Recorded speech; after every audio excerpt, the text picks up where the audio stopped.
taking a bite out of Apple over its tax practices this week. Senator Levin says he's not done. Our chief Washington correspondent Peter Cook sat down for an exclusive interview with Levin for this Sunday's capital gains. And Peter, as I understand it, there's no debate about whether Apple did anything illegal. This was all legal, right? The question is whether or not it was in the spirit of the law.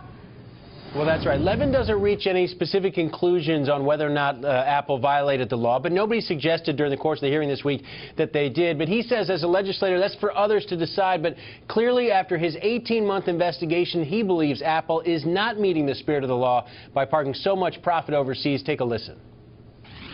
In this case, the facts are pretty stunning, which is that Apple is able to shift about $70 billion in profits by working out an agreement with itself, with three Irish companies, which is now a tax haven, the way it's operating. And those are wholly owned, controlled companies by Apple.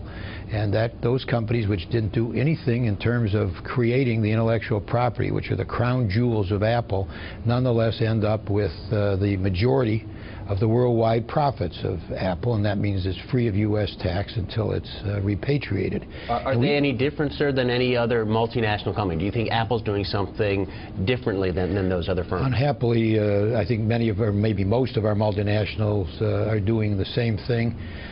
There was a study in the Wall Street Journal in March that showed that I think 60 of our multinationals had stashed $160 billion offshore, and that represented about 40% of the profits of these multinationals.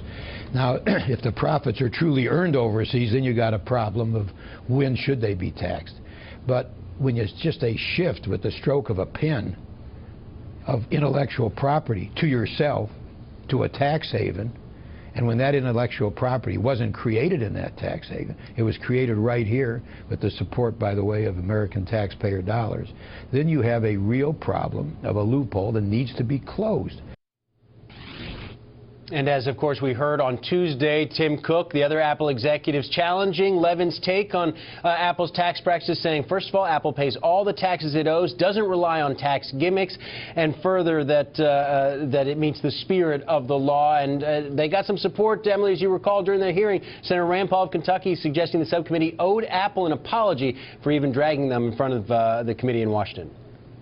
Right. So, Peter, now that Apple has testified, Tim Cook has testified, where does this go from here? What's the next move for Senator Levin?